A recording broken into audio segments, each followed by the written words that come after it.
네, 안녕하세요. 스미스미입니다.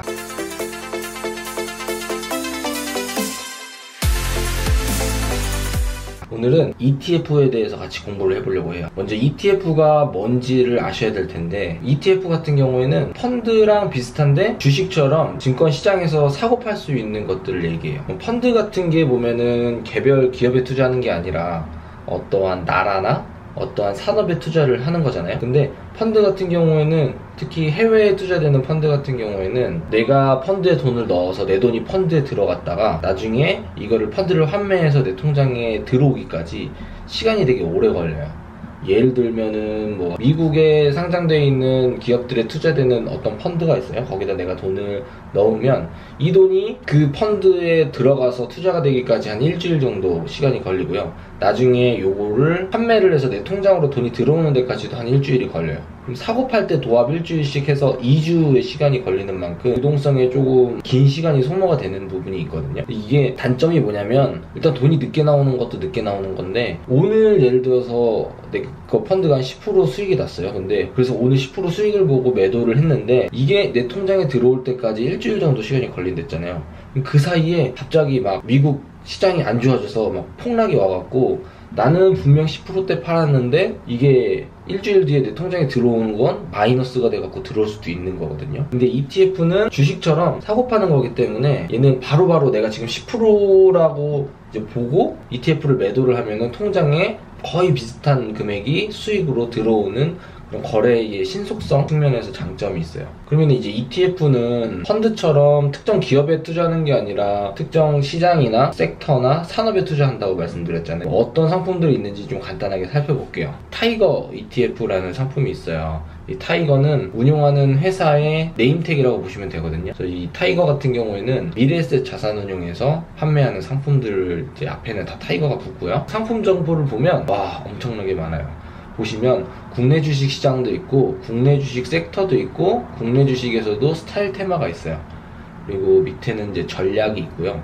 레버리지 인버스라는 것도 있어요. 근데 레버리지는 뭐냐면, 뭐 국내 주식 시장이 5%가 오르면 내가 레버리지 ETF를 샀으면 10%가 오르고, 떨어질 때 마이너스 5%면 내 거는 마이너스 10%가 떨어지는 거예요. 그러니까 레버리지는 곱하기 2배씩 이렇게 오르고 내리고 하는 폭이 확대되는 거로 보시면 되고요. 인버스는 반대를 얘기해요. 그래서 국내 주식이 떨어질 것 같다고 해서 내가 인버스 ETF를 사면 국내 주식이 떨어졌을 때 내 ETF 가격은 올라가는 반대의 성향을 갖고 있어요.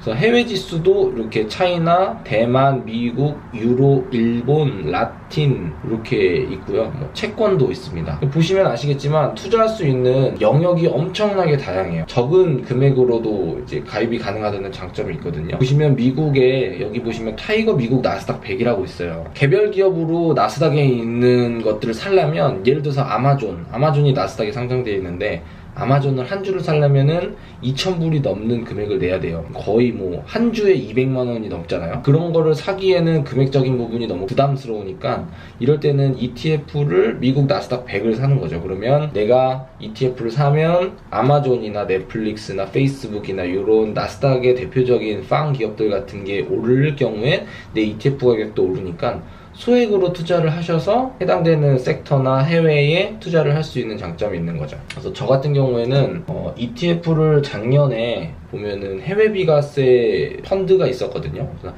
작년 말까지 3천만 원의 한도 안으로 해외에 투자되는 비중이 60% 넘는 상품에 10년 동안 비과세를 해주는 상품이 있었어요. 지금은 이제 가입이 안 되는데 작년 12월 말까지 가입한 사람들한테 요거를 할 수 있도록 혜택을 준 건데요. 그 작년에 가입할 수 있는 상품들이 이렇게 있었어요. 비과세 특례 대상 ETF 현황이라고 해서 펀드에다가 비과세 한도를 설정을 할 수도 있었지만, 저 같은 경우에는 증권사의 계좌를 만들어서 그 계좌에 3천만 원 비과세 한도를 부여하고, 그리고 담을 수 있는 ETF 상품을 21가지를 담았어요. 물론 여기에 펀드도 담을 수 있었는데, 펀드는 아까 말씀드렸다시피 사고 파는데 시간이 오래 걸린다는 게 있고요. ETF에 비해서 상대적으로 수수료가 비싸요.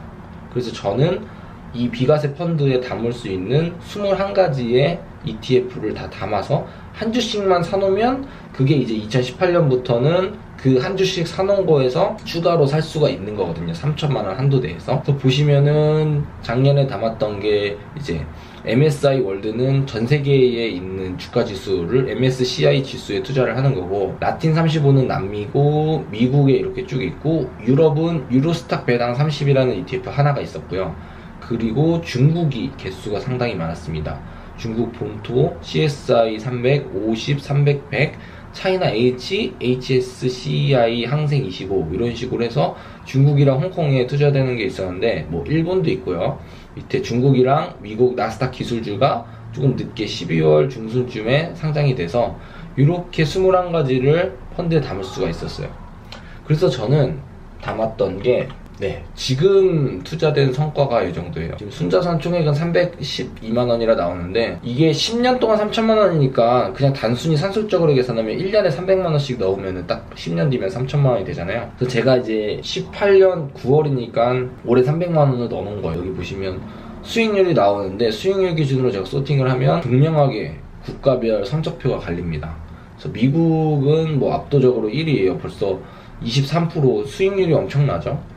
그리고 일본도 꽤 마이너스가 많았는데 최근에 많이 올라갔고요.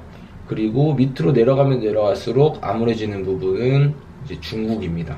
이게 이제 미국이랑 중국이랑 무역 분쟁 막 이렇게 하고 있는데, 그 성적표가 아닌가 싶습니다. 어디가 힘이 센지는 이 사진 한 장에 다 나오고 있고요. 보시면은 여기 킨덱스도 있고 코덱스, KB스타, 타이거 이렇게 있는데, 이 앞에 있는 이름들은 이 ETF를 만들어서 파는 회사들의 상품 네임택이라 보시면 돼요. 뭐 킨덱스는 한국자산운용이고, 코덱스는 삼성자산운용, 타이거는 미래에셋 자산운용이거든요. 근데 보면은 CSI 300은 다 똑같아요. 그러니까 차이나 CSI 300이나 중국 본토 CSI 300이나 똑같은 CSI 300이라는 중국의 주가 지수를 추종하는 ETF 상품인데, 이거는 그러면은 상품은 똑같기 때문에 이 운용하는 회사마다 수수료를 얼마 띄고 거래 대금이 얼마인지 이런 것들이 중요하거든요. 어차피 투자하는 추종하는 지수는 똑같기 때문에. 그래서 제가 이게 처음에는 21의 종목을 다 넣었지만 지금은 이제 좀 중복되는 것들을 커트하기 위해서 ETF 상품들을 조금 더 깊이 있게 살펴보려고 해요.